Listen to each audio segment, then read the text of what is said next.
So hello everybody and welcome to another Old Gold Club Big Match Revisited, that powered by our friends at Blythe Group. I'm Mikey Burrows. As ever, alongside me is the master of fouling and dark arts, Chris Iwelumo. Good afternoon, Mikey. So what's we've got clothes on today, yeah? Maybe. How was the morning walk? Did you go out a couple hours as usual? I've been out, mate. How was your hot tub experience? I don't know if anyone's seen that you've got yourself a hot tub for lockdown. You saucy devil. You know what? I've had to put up the lights and that, like, kind of set the moods. But it kind of got me a couple of little brownie points with the missus. So yeah, it's been used. And eat that jade, eh? Fancy getting in the wee bowl with me, eh? You know what though, you have to get it. We're using testing strips probably twice a day just to make sure that the chemicals are alright, because obviously Rome's been in it as well, and you have to get it perfect. So the pH levels, the chlorine levels, make sure it's not too acidic and things like that. So no, it was lovely, and yeah, we've had a couple of beers in it the other night, and I've done my hammy yesterday in a little run. So yeah, So me and the missus went out on a little kind of 5k speed walk this morning with the pram. So it's been good. It's getting a little bit frustrating now. I think it's difficult times, isn't it? But we just got to make sure again that the roads are empty, people are staying at home, and they're really I think that message is really sank in now, which is great. So, after all that small talk, let's get into the game. It's the 6th of April, 2015.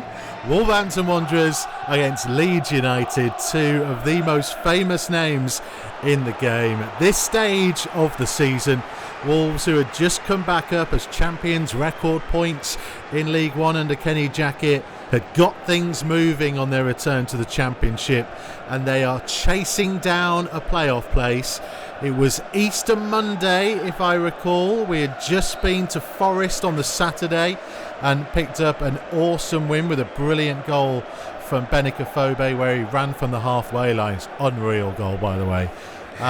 And so we come to this game against Leeds, who were in a little bit of trouble, really. I think they'd kind of changed managers a couple of times maybe in this season, and we're here to spoil our party, Looms. Yeah, they were. I think this was a live Sky game as well. I remember I was down at Vicarage Road. It was Watford-Middlesbrough. I'd done both games on the day, and massive. I think, like you say, just hitting a little bit of form at the right time. I think there's maybe less than 10 games to go in the season, definitely, but a real good chance to kind of just get themselves into the playoff position. And like you say, the team itself, you're looking at the players, like Kevin McDonald there, but the Benikafobe leading the line. He came in scoring goals, the quality right from back, Keane's in goals. It was good characters, good players, and like you say, a fantastic collective unit as well. So it was attractive football. I remember the place was absolutely bouncing as well. The atmosphere, the fans were up for it, and that just kind of makes it a little bit easier for the players to get up for it as well. But this was some game. You said that you were doing this for Sky at the time. That's right, yeah. So I remember Sky booked me for the Watford Middlesbrough game, and then when I actually spoke to the producer, he says that they're getting someone else to do the Wolves match, and obviously I played for Wolves as well, and he went, oh well, that makes sense then. I think Big Matt Murray, he was actually up at the stadium for the game, so I got the work off of Matty not being able to do it, so the big man put my name forward, which was brilliant, but as I say, it was just a fantastic one to watch. I'm not going to spoil the show, but yeah, it's a good day. Lovely bit of play from James Henry. Bennick. Oh. See, this is something you've got the likes of when you've got the likes of Henry, and he was always an outlet, wanted the ball, every chance he got he'd try and go forward, but I knew Dicko as well, but the movement of that front three, I think the pace that it had, the link-up quality, And Nouha, you know, in the form that he was on as well, he can just he scores goals that you don't think it's not possible, and then sometimes to his detriment that he probably missed some ones that you think with the quality that he's got, he'd be hitting the back of the net 10 times out of 10, you know. So that was sometimes a little bit of a frustrating thing. But these boys, the front three, they were definitely a massive positive and strength of this team. This is Nouha again, isn't it? Yeah. Just pace, you know, just complete strength. Like, look at him there. Come up, he chased everything, Mikey. That was one of the demands that Kenny Jackett put on the players. But it came from all around as well. You know, I think they worked hard for each other. The defensive responsibility, dropping in when you had to. But you know what? If there was a bad ball, a little bit overhit, then they would chase it all. And more often than not, with the pace of them, they would turn that ball into a good one. But like, you look at this now, you know, I think it's there's always an option to go forward. The pace and the strength. Kevin McDonald and Jack Price, you know, I think they were always an outlet. Everything tried to go through them. They were so vital for the way that Wolves played, and you could see that some teams that got a little bit of success against Wolves at this time would come and try and nullify both or one of them, and that would really kind of change the way that Wolves had to play. But more often than not, no matter how tight it was, they were still brave enough to get on the ball and make the team tick, you know, which is what you want from these players. We won't go into it, but I think it's probably, I think how Leeds get one of their early goals in this match is just for probably overplaying again. Spoilers. Yeah, but that's even then. That was something that it never went. You know, I'm not going to do it anymore. He was brave enough to get on it because that's just the way that Kev played. You know, so I had the privilege of playing with him at Burnley, and you know, day in day out, he was levels above everyone else. You know, he made the game look easy. Right, so again, you mentioned Kevin McDonald. Let me run through the teams. Oh, go on, interception. Go on, Scotty G. Go on, son. Oh, he's got to take the shot on there, Scotty. He's got to take the shot on, isn't he, Mikey? Oh, Bakary. So it's Keames in goal, Kyle Ikeme, Dominic Iorfa, Danny Barr, Richard Stearman, Scott Golborne. Then a midfield four, the man who's always forgotten when everyone talks about Dicko, Afobe, Sacco in James Henry, Jack Price, Kevin McDonald, Bakary Sacco, Nouha Dicko and Benik Afobe. And then on the bench, Wolves had they got some real strength actually. It's one of those where like you kind of look to it at this period, they were absolutely flying in the league, and they've got Dave Edwards, of course, who can come from the bench. Matt Doherty, who was probably still a little bit young, maybe hadn't quite nailed down a regular role. I think he goes on to play left back when Scott leaves in the season or two after. Ethan Ebanks-Andel, Courtney Hawes, Kevin Doyle was on the bench on this game. It's crazy. Unbelievable. You know, you're talking about those players and what they've all turned into and what they were. You know, the strength, the quality. I'm just surprised. Yeah, it's like there was big things expected, and like you say, there's that. I don't know. What would you say, Mikey? Would you say that they underachieved with the quality that they had? No, I think this team at this stage were big time overachieving. Kind of first year backer. Yeah. Because obviously, I say like it took Doc another 2.5 years maybe to really become kind of an essential player. You had a young Dom Iorfa who'd only just broken through this season. I think the biggest thing for this team is that they just miss out on the playoffs, and then Bakary Sacco leaves in the summer, and Nouha Dicko got a serious injury at the start of the following season, and so they were never really together again. It so often happens, and they just didn't have players to come in. The other player, by the way, who we'll see later on in the game, Rajiv Van Lapara, who is a contentious figure amongst fans. We might get to that with some of our guests a little bit later on and how they kind of felt on all of that. But at this stage, like, the whole place was buzzing. It was a really good place to be around, and they played some really nice football. No, they did. You know, I'm looking at the game now. It's end to end. You know, I think Leeds are a little bit more direct, but I think just with you're looking at the back four, Richard Stearman, a little Cruyff turn from Richard. You know, he was talking about that the other day, wasn't he? He'd try and do it as often as he could. But look at the pace. Nouha Dicko there down the left channel. Him and Sacco linking up all the time. Oh, what a challenge that is, by the way. I'm saying that's not a free kick. I'm saying it's not a free kick, Mikey. What are you thinking? That's a yellow. Is it a yellow? Has he been booked? I'm just looking at it now. I don't know whether he does get booked because it's early in the game, but mate, that's reckless. And he handballs it away. And he handballs it right. You know what? He's not made contact with the ball, but if he actually contact with the ball, yeah, you're right there, Mikey. 100% yellow, I think there. And Nouha Dicko linked up, made a fantastic run down the left channel. He's played it back to Sacco, then he's ran inside, but his back's to Sacco, and Sacco wants a little 1-2, a little give and go. And then as Nouha Dicko turns to get it, he gets absolutely smashed, doesn't he? So David Coote is our referee today. Yeah, he got that one right. Got this. Look at this. You said it wasn't even a foul. Yeah, but then I looked at it on the replay, Mikey. Come on, mate. Come on. Henry putting the ball in. Oh, I tell you, look at that. Look who you've got attacking it in there.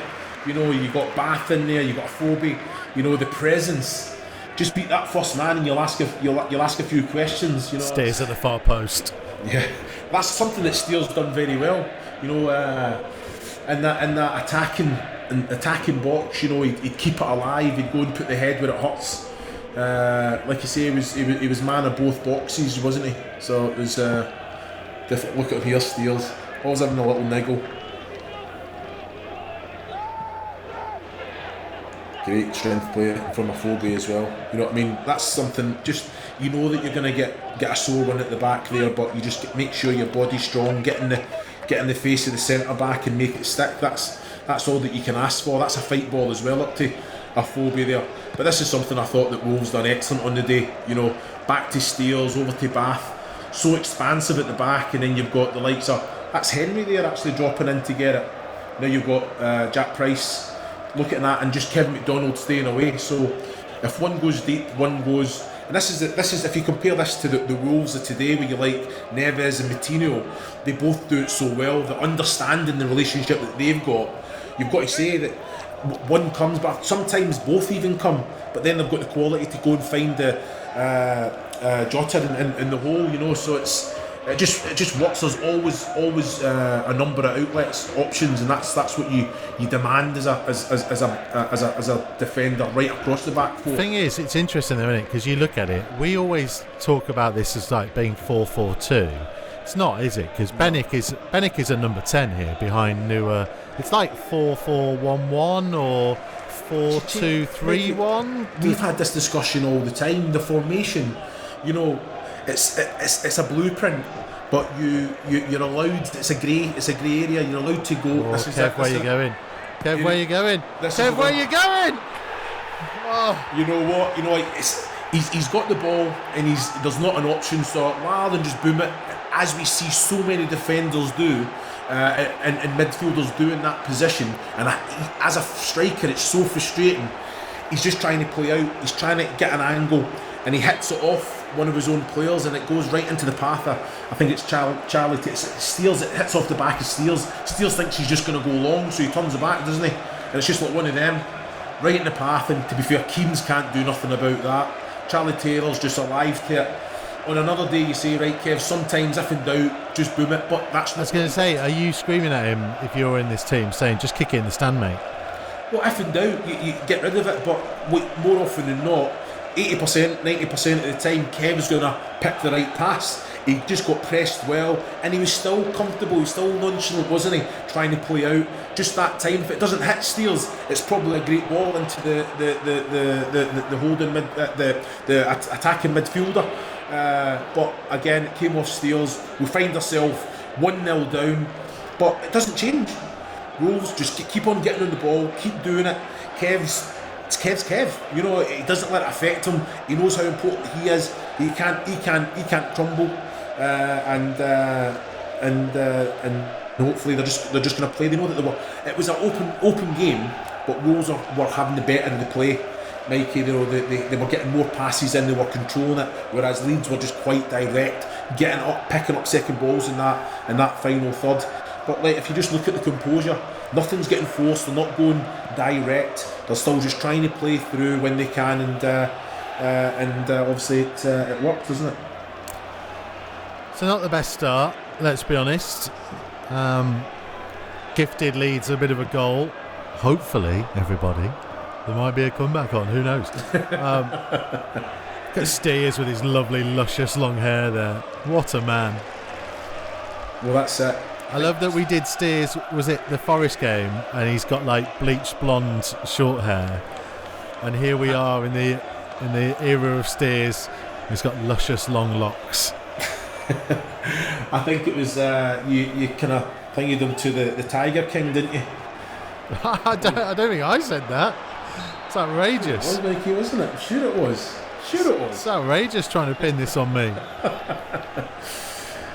Bennett there, a little bit frustrated.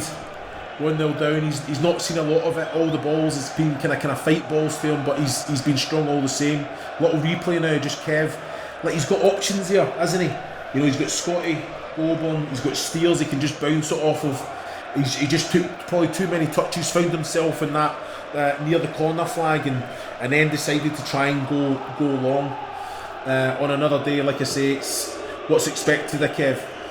He still needed to get down, and you know what he's talking. He's still trying to tell Steers there, look, calm it down, let's play out. Steers has went for the big clearance there.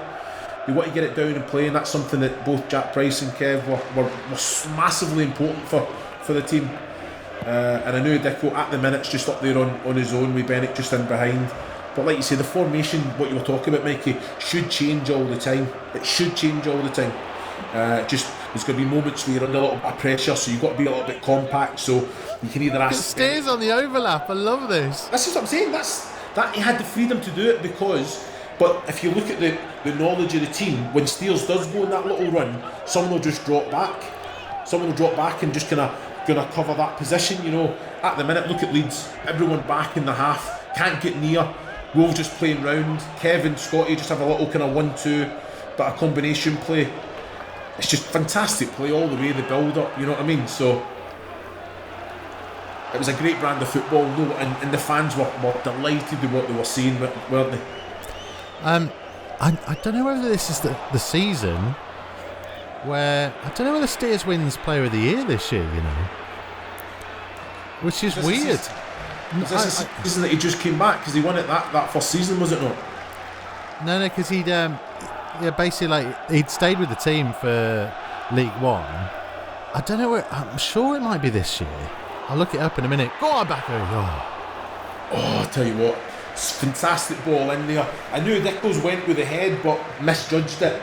But as I say, Sacco there at the back post, he'll be disappointed there because he's came round it on his good foot. He's made good contact with it, but the keeper's read it well. You know what? I'm looking at the replay, and it's actually took a little touch off the defender. That doesn't touch the defender. It's probably took a little bit of sting out of that shot. So it's a great ball in, but again, bodies in the box, and it's something when you're a wide man putting that quality in. You've got bodies in there, so there's no qualms. Fantastic ball in, and good attempt, but defensively great challenge. It took the sting out for the keeper. Right, let's bring a couple of guests in. We are just short of 20 minutes gone in the game, I think. Big hello to Scott Golbourne. Oh, can't hear him at the minute. Let's say hello to Carl Ikeme. He's with us as well. Hi Mikey, how are you, mate? I'm good, pal. How are you? Yeah, I'm all good, mate. Yeah, we're good. Just been in the garden. That's my bit of outdoor exercise for now, and then we're back out there after this.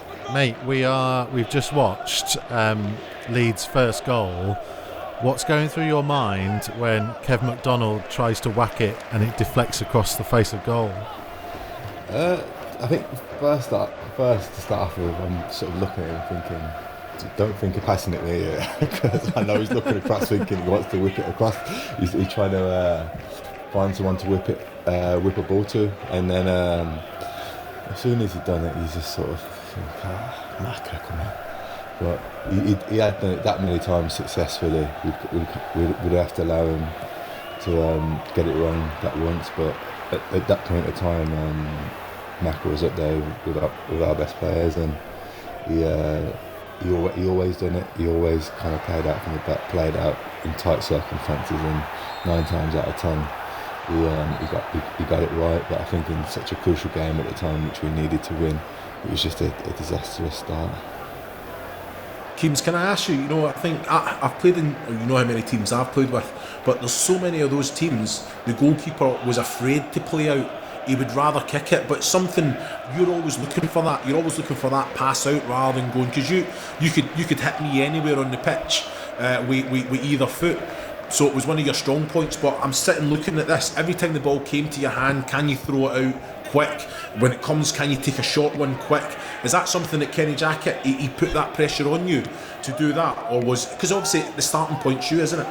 Yeah, I think the season before in League One, we started playing out from the back really well, and I think when Maka come, he was the player that we needed to kind of he'd take the ball anyway, and it kind of boom 1-1 boys. He put the pressure. It put the pressure on me. He didn't put the pressure on me. He just gave me another option. Looms, and I think as a goalkeeper playing out, I think you're as good as your options, and I feel like Kenny made us play out, and then in turn it gave me more options on the ball. And I think when you've got options on the ball, it's a lot easier to do so. You play in teams where people don't really want the ball, they're getting told to play out from the back, they don't really want it, and then it becomes difficult, and ultimately puts more pressure on you as a goalkeeper, because people start to give you all sorts of balls back which you kind of don't really want now, and just to sort of get out of jail. Looms, just very quickly, talk to me about that goal, because he has to lift it, doesn't he? No, I can't believe he scored from that angle. Me and you were arguing about one of my goals from a tight angle. Oh, here we go. Afobe's fired that across right, and he has no right to put it in from that angle, a Nouha Dicko, and he just lifts it. He basically just places it. He doesn't go with power. He just basically places it. The defender slides under it, and it goes in right at the near post. I've got to say, Keems, those three, like Afobe, Sacco, Dicko, was that something that, like after training now, the finishing quality, was that something that I'm sure you, because you're an angry man, you can get angry at times, and I'm sure they annoyed the hell out of you after sessions as well, most days, no? Yeah, all 3 of them were very good finishers in different ways. I think Benick was probably had a bit of everything, very calm, sort of, never really used power to finish. And then you had Sacco, just had absolute hammer foot, who'd score screamers from anywhere. And then you kind of had Nouha, who was a bit of a just sort of fox in the box, sort of, and he was someone. Every team kind of needs someone like Nouha as well, that would just. I'm not saying he'd get scrappy goals, because that would be to disrespect him, and as you've seen in the game, he scores a great goal, but I think he's just always around the box, and I think that's where Nouha wanted to do his most of his work, and I think most of his goals would come from around there. But in training, I'd get frustrated if it weren't going my way, as all goalkeepers would do, and as you know, as all strikers always like to gloat when they are just absolutely Yes, we do. But to be honest, Sacco, in the end with Sacco, to be honest, he hit the ball that hard. I tend to try and avoid him in the end. Just because I didn't want to get injured. And sometimes it weren't necessarily a thought process with Saka. It was just kind of like let's hit the ball as hard as we can. And I think I definitely picked my moments to when to really go full throttle with Saka, and when just to take it down. I think I'd pick and choose my moments to really take it serious, because it was good as well, because the pace he hit the ball and the movement he had, it was good practice for me. But at the same time, you don't really want to be taking 20-30 of Sacco's full-blooded shots every time, because you can end up in injury. Let's talk to a man who played behind Bakary Sacco. Hello, Scott Golborne. How you doing? I'm very well, thank you, pal. We're just talking about that awesome left side of this team. Okay. It was a good left side, to be honest. I fully enjoyed it, to be honest. Scotty, I've got you, Ash. Sorry, carry on, Nick. Sorry. No. Carry on, Nick. It took a while to get to that stage. So I remember when I first came, because Sacco's kind of plays football kind of on his own, really, in a way of his own. So it took me a while to kind of get used to how he was going to play. So the first couple of games, the chemistry weren't really there, obviously for obvious reasons. But once we got it going, it was, it was a good left side. About 10 minutes ago, you just found yourself, you've dribbled through I think it was a little 1-2 off Bennett, right? And it was, the goal just opened up, you're about 23 yards out, central goal, and I thought, here he goes, he's winding it up, and then you've just done a little drag with the outside of the left and passed it out wide. Talk to me. That's probably typical me, to be honest. I probably didn't shoot enough on site. You worked so hard to get yourself into that position. You tore them to bits. You've done everything right, and I'm thinking, here comes the shot, just to top it off, and then you've just put it out wide. And then pass it wide. Yeah, that's something I've probably done a little bit too much. I'm finding now that I'm getting a bit older, I'm starting to get more selfish. I'm shooting. Mate, Keems would have shot. Oh, 100%, man. I've always wanted to score, man. I would have shot from anywhere. Above the halfway line, I would have shot. So yeah, I think that's something I did quite a bit. I was always, if I didn't believe I could score, unless I was like, I'm 90% chance I can score, I'd probably pass it to someone else. Which is probably more of a negative thing, really. Looking back, probably should have just let it go a few more times. The stand would have probably seen a lot more of the ball, though. Nah, come on. Yeah, I'm just looking at this, me and Mikey's been talking about the formation, it's 4-4-1-1, and just with the movement of Jack Price and Kevin McDonald dropping deep, and how expansive the centre-backs are. You and Iwelumo, you're bombing on. You're basically playing as a wing-back, aren't you? That's the responsibility that Kenny's put on you, to have that energy to break forward every opportunity, doesn't he? Yeah, definitely. I think we're quite a free-flowing team, so we kind of backed the two centre-halves, and because Kev Mack and Pricey were so good at that sort of box in the middle, they were so good at holding down the middle of the park, and Pricey just had this intelligence as well, that when the ball broke down, he would just shuffle himself across and fill in for either fullback. So it just gave us license to go, really. Sacco would then find himself coming on the inside, and it would just allow me to motor down the outside at every opportunity, really. So that's kind of how we ended up evolving into that style of play. Keems, mate, we've just been actually debating whether this team was overachieving in this run, or did they underachieve because of the talent of the players that were in there? What do you think? I was just thinking that, actually. I was just actually sitting thinking, sort of reminiscing of that year and that team, and I watched the game yesterday as well, and sort of realising how good of a team it actually was. And for me, I'm not sure if Scotty. I know Scotty's played at a lot of different places. It was probably the most free-flowing football team that I actually played in at Wolves. I felt if we got to playoffs, I felt like we would have won out. It was fun, wasn't it? Yeah, it was fun, and looking back, we had some really good players, and kind of like Scotty said, we had an understanding. Hi guys. We had an understanding of how we're playing, and with Pricey and Kev Mack always holding, and Pricey ready to do the dirty work. We kind of had, obviously we had players like Scott and Dom Iwelumo that could get forward, and obviously Scott's engine's incredible, and Dom had that blistering pace. So we had a real balanced team in that year, and Carl, we really enjoyed it. Hi guys. Carl, Scott Golborne, say hello to Nouha Dicko. Oh, Nouha. Yes, Nouha. Hi guys. How are you, man? Yeah, I'm good, and you? I'm very well, brother. Very, very Good, well, man. good to hear you, Nouha. Long time. Long time, guys. Long time. I hope everybody's safe and well, eh? Yeah, man. We're good, bro. We're good. Thank you, man. Nouha, mate, we've already seen one of your goals. Clever little finish at the far post where you kind of had to lift it because the player was sliding in. this was a great game for you. Yeah, it was a great game, but that goal was quite lucky, if I have to be honest. No. I didn't really.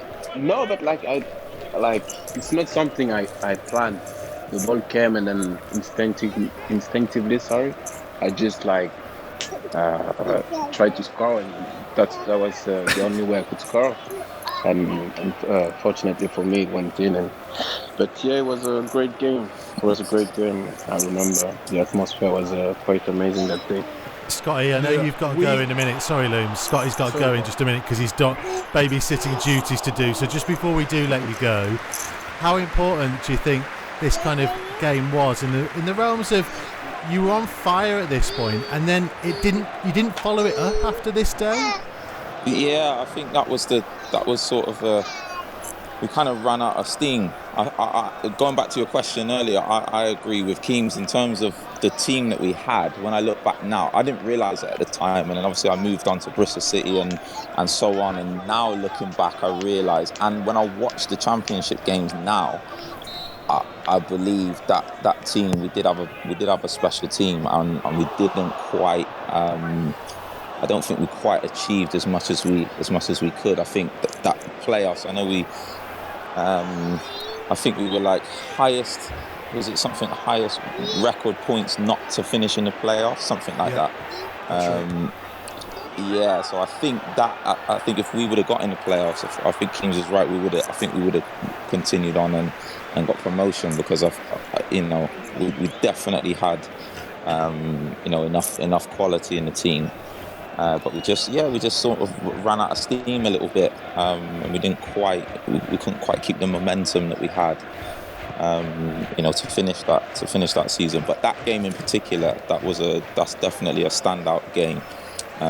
Like Nouha said, in terms of the atmosphere and stuff, when Edo scores that goal, the whole place just comes alive, man. Scotty, can I ask just before you go? You said there that the team ran out of steam. If Mikey just reminds you what the bench was for this game, the quality and depth is definitely there. But how often did these players get a real run out? I know that you might have the quality and depth, but if the first 11, the first 12, 13 players are doing the job, you don't see too many changes if there's unless there's suspensions or injuries. This is the same team that played at Forest on the Saturday. Yeah, but what I'm saying is... There's 2 games in 3 days. Yeah, I agree with you. This is 2 games in 3 days. This is... Yeah, so is that's the what I'm boys saying. going. And then, so Mikey, remind Scotty of what the bench is just for this game, and it's crazy with the quality of player that you've got on the bench. Kuchat, Doherty, Ebanks, Landell, Hawes, Edwards, Doyle and Van La Power. Yeah, it's frightening that even now you could put them lads in any champ team. So that it goes to show. But I think Kenny was someone that liked trying to keep sort of consistency. He didn't. I think he had times where if he was happy with how it was going, he wouldn't change it an awful lot. And it's a difficult one because it does work. It keeps the cohesion. It keeps kind of the flow going, but at the same time, if energy levels, championships so demanding, it's difficult to go week in, week out and go Saturday, Tuesday without running out of steam. But I think we had a bit of a patch at some. I think we lost a few games. I think there was a patch before Christmas where we lost a few games. And it didn't quite. I think it was November, mate. It was a horrendous November. Yeah, and I think we never really. Yeah, so we never really recovered from that, and I think we ended up paying a price for it later down the line. Sort of at the back end of the season, we never really managed to recover from it. Mate, brilliant to have you on. Really appreciate your time. Thank you, Scotty. Look after the family. No problem, guys. Listen. Good to speak to you all, yeah. Take it easy, man. All right, yeah, I will do. Take care, fellas. Look after yourself, pal. All right. Scotty Golborne, what a legend. I guess kind of part of the thing, though, is that, Nouha, weren't you injured in that November? Yeah, I think I was injured in November, yeah. See, that's the reason they weren't winning games, Keems. Do you know, Mikey, actually, now you said it, I remember Nouha actually getting injured in November, and for how, like, we had a strong bench, but it just was never the same when Nouha wasn't playing, and I kind of felt that even if one of the front three was missing, it just was missing something, and I felt they just combined that well, and I think Nouha was probably the legs out the three of them as well, and I kind of felt that when Nouha didn't play, we didn't quite have the intensity to press from the front. I think that's what we were good at that season as well, and I kind of remember even it might have been the following November, Mikey, where we didn't win a game, and like, November kind of seemed November's always bad. A sticky month for us, and like Scotty said, it did. It probably did cost us in the long run, but that game, I remember the Leeds game. Obviously, we were on a real high, but I can't remember when the Birmingham City game was. I don't know if it was the week after or maybe a couple of weeks after that, but kind of felt that's where it kind of died, where we lost the Blues. The momentum kind of just came out of us, and probably it's the very next game after this one. The very, very next game, I think we lost the Blues, and he's kind of right. The kind of steam just kind of came out us a little bit, and it never really quite. We had maybe a little bit of a run, but never really looked the same after that. Yeah. No, I've just got to go. Like, I'm watching now. You're chasing everything, mate. You know, I think your work ethic. Is that something that Kenny Jackett? Because I'm looking around, you're the point guy. You're chasing everything, and then Bennick and Sacco, they kind of react to you. So is that something that Kenny Jackett worked with you on the training pitch, how to defend without the ball, or is that just your natural, obviously, game plan in yourself? That's just the way that you play now. I'd say a bit of both. You know, as a manager, you want your player to work hard, so that's something you wanted from us. But it's something I do naturally, you know, to chase and to try to make it very difficult for defenders. And, you know, that's what I'm good at, that's what I can bring. And that's what I was doing, and it was good for us. Yeah. You're on fire. You and Bennett were on fire at this period. This was the thing, the three of you. Dicko, Afobe, Sacco, I know you love that song, my friend. Yeah, it was great, especially in that game, you know, like when the fans were buzzing and singing that, it was just an amazing feeling. And yeah, Bennick and Sacco and Rajiv and Henry as well, like it was just a good we just had a good attacking players, and for me when Bennick came, it was quite like felt like a blessing, because we were really like I don't know how you say in English, complementary, something like that you say. Yeah, you complemented each other. Yeah, we were complemented each other really well. He was someone who liked to come in between the lines, and I was more like running in behind, and we had that connection that you really need when you play with another striker. And yeah, it was really great for me to play with him. And then you had Rajiv and Sacco as well, who, like, when on their days nobody can stop them. So that it was just one of them day as well. Because Keems, it will always be, I think, for a lot of fans, one of the biggest frustrations that having watched this team play in the way that you did at this period, Bakary left that summer, Nouha got injured early the next season, and Bennick ended up leaving in the January, and we never saw the three of them together again. Yeah, I was just thinking the same. It just after that season, the whole team was never quite the same. We knew Sacco was going to go probably at the end of the season. I don't know if his contract was up or he was just bound to go. He was just doing that well, and there was murmurs about Bennett going at the start of the season, and as soon as Nouha got injured, we was in real trouble. And I think at this point, Steve Morgan didn't want to throw no more money in at the same stage, and we really struggled that following season. And it just we never really flowed quite the same. Even the following season, we didn't even play the same sort of football. I think Kenny was quite conscious that with the likes of Nouha, Sacco gone, and the grumblings maybe with Bennett going, that we weren't able to actually play the same sort of expensive football as we did before, and we ended up.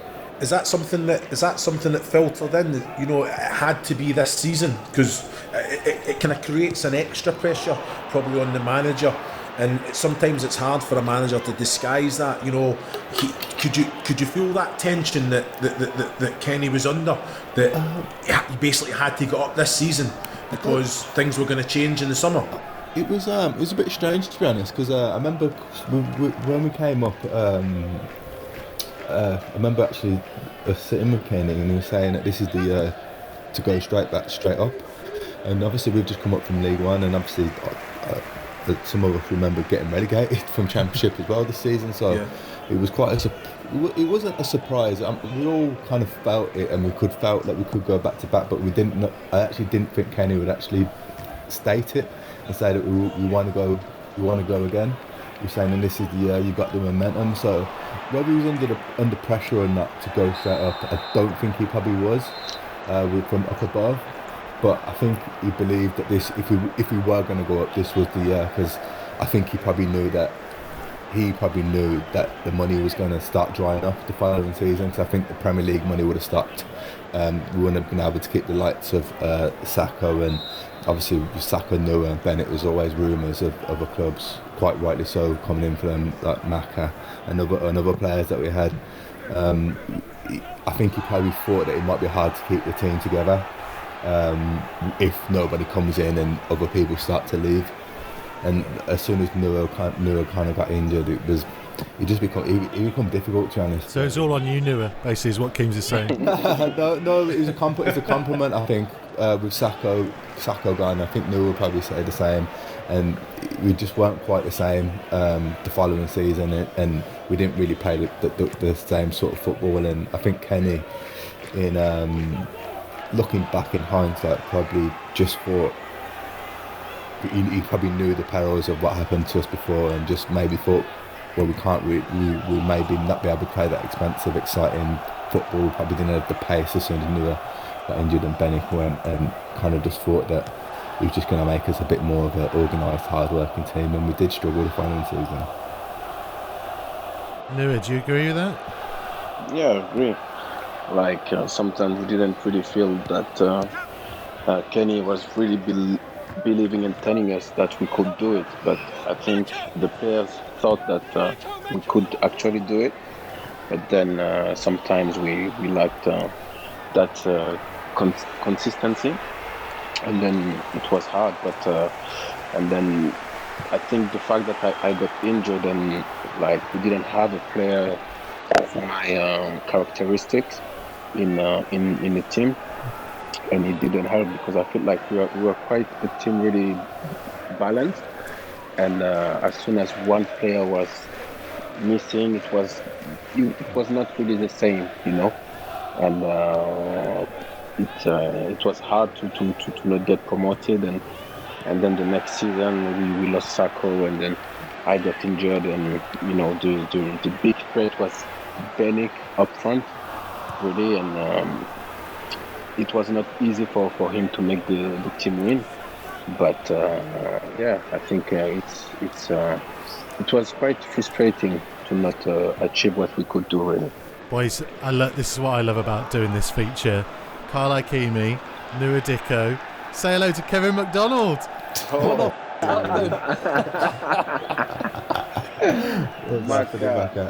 Sir. All right. What's happening? And you're on time, Kev, mate. And you're on time. What's happening, big man? Yeah, very good, mate. Very good. Rockets around here. It is live. Yeah, it's not live, but I'm sure it'll be a few bleeps coming in. With the big man coming in. Mate, we've done an episode with Alex Ray. We've got the bleep machine working overdrive already, don't you? Well, what chance have you got? You'll be getting a little bit of stick, Kev. You know what I mean? The first goal, it's just what you do, isn't it? You're that nonchalant on the ball. No matter how tight the player is to you, you still do what you want to do. You know what I mean? And it's something 90% of the time it works. But this one time, I think you've had it off steers, and I think Charlie Taylor's come onto it and put it under Big Keevans and that. But it's so important that you don't just lose the bottle. You keep doing those right things, because you and Jack Price, it was so Basically, important. Kev, he's been battering you.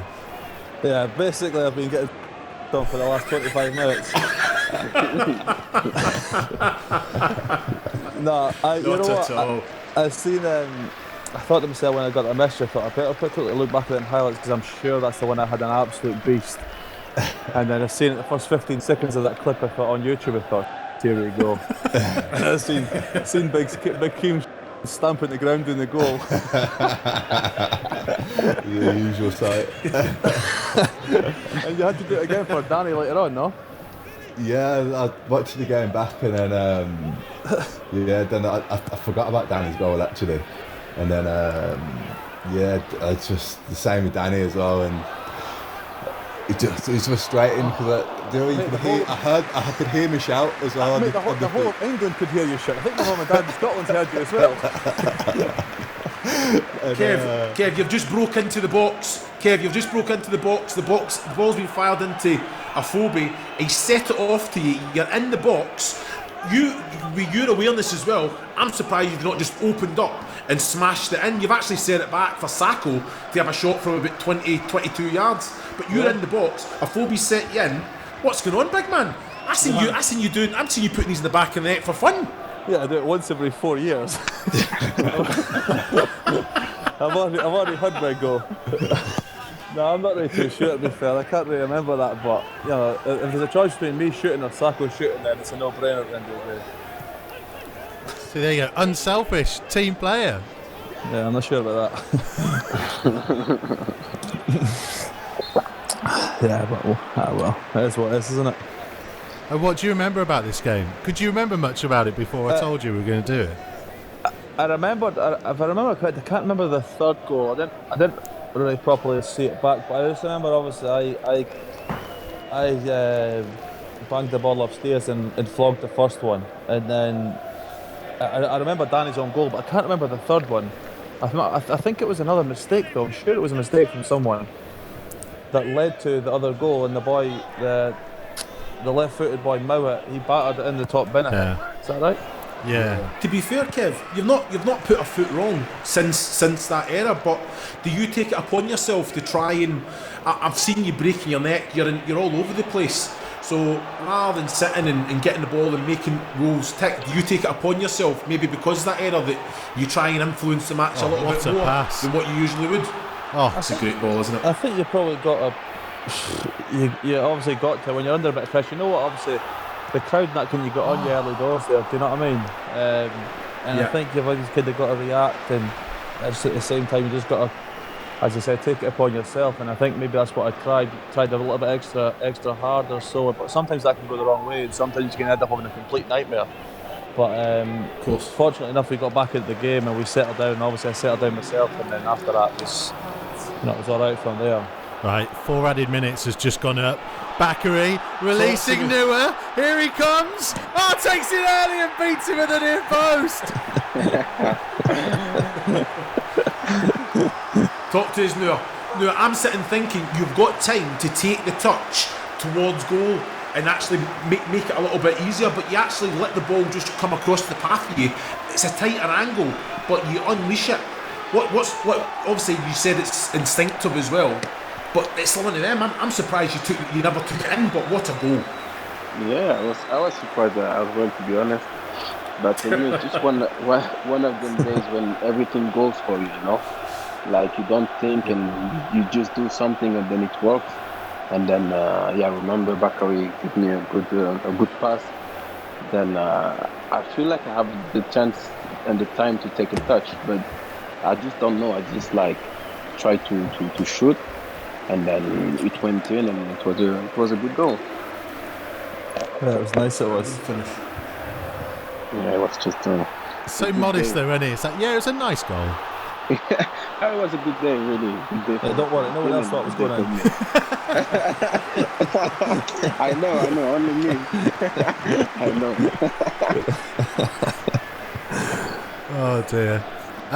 Nouha, do you miss Wolves? Yeah, I do. You know, it was a great time. And when you see where the club is now, you wish you were still there. But of course, this was probably the best time of my career so far, and yeah, I do miss it. It's been brilliant to have you on. I really appreciate your time. Thank you for joining us for this. Yeah, thank you guys for having me. No problem. Everybody's good. Yeah. Take care, guys. Brilliant. Stay safe, mate. Thank you, Nouha. All the best. What a guy. Cheers, Dicko. See you What later. a guy he is, mate. Keems, I'm going to let you go in a minute. We're just approaching half-time. Just before you do go, what was it like at half-time in the dressing room on games like this? You've come from behind, you're leading, atmosphere's buzzing. What goes on in the dressing room? I think we're quite confident coming back.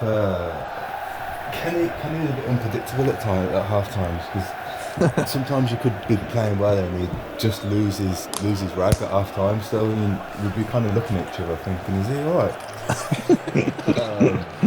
So you kind of never kind of knew, but I think we had the optimism, we had the sort of belief, and we were playing well to feel that we were going to go on and win the game.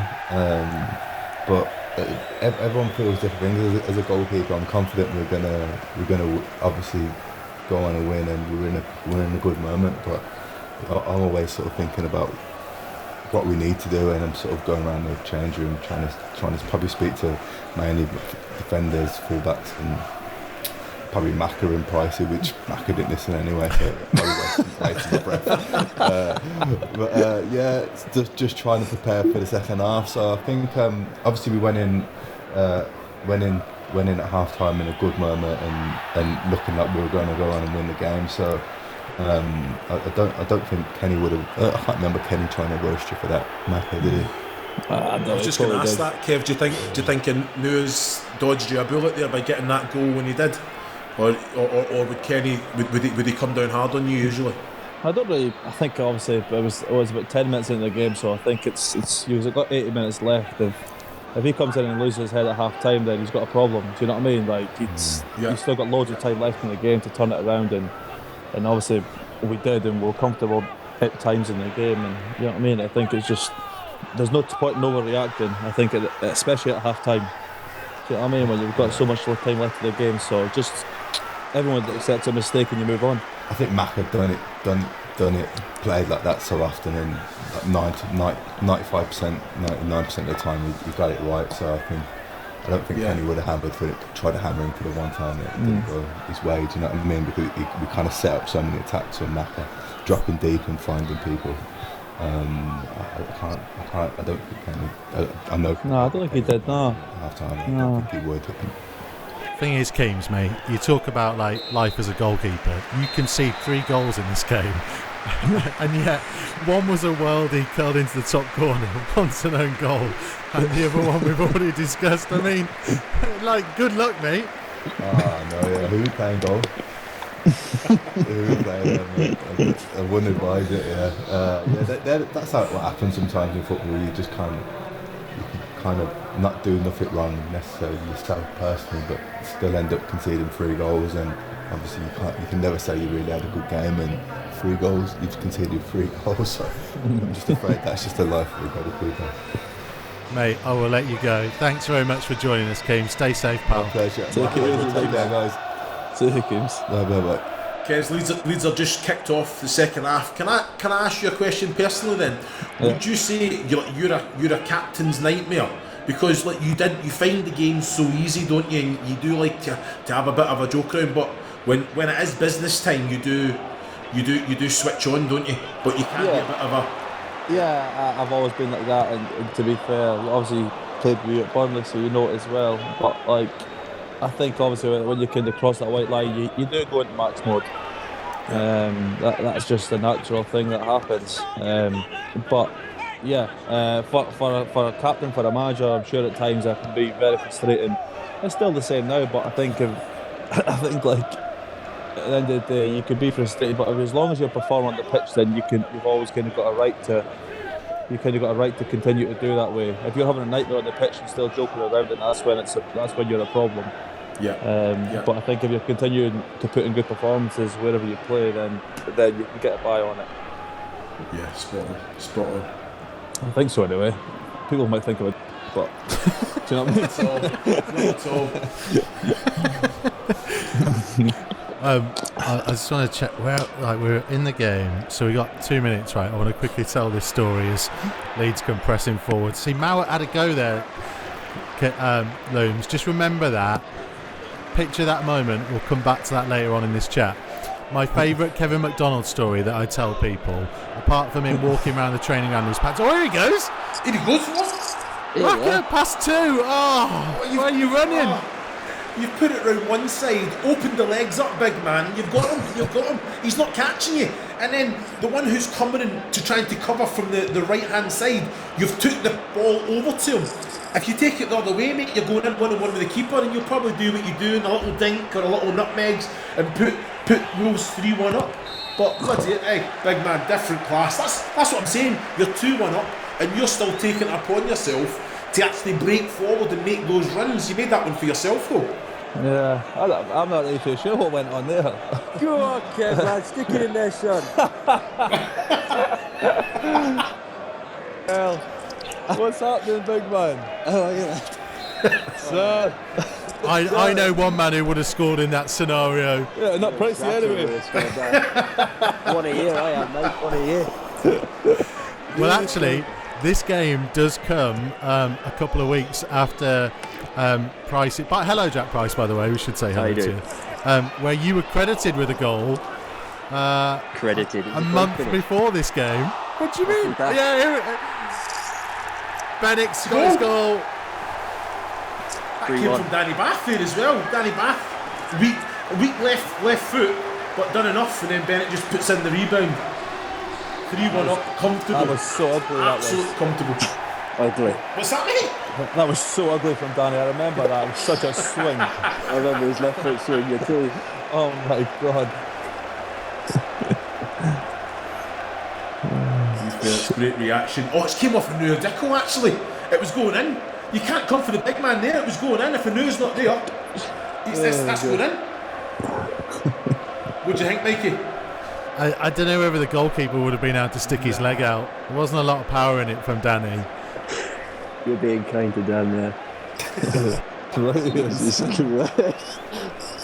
So talk to me about your relationship, both of you. I know off the pitch the two of yous bounced off each other, but on the pitch it just clicked into it. You know, the relationship you had. You know, it's just one of that connection. It was very obvious to the fans, to the staff, everyone watching, that used to knew exactly what each other's roles were. Yeah, I thought it was easy enough to me and Kev. You know, I allowed Kev to go forward a lot, which is what he was great at. You know, driving forward, which I heard you talking about earlier. And my game is simple. I just give it to him most of the time and let him do the work. But obviously, like you said, off the pitch we were great. You know, we were great friends. You know, we don't play as much as we used to, but we had great times off and on the pitch. Yeah, I agree. I think the thing was, obviously Pricey was much more defensive, but the one thing we both had in common mainly was the fact we both wanted to play football. You know, we both wanted the ball at all times. We didn't want to play the ball long. We wanted to pass between us.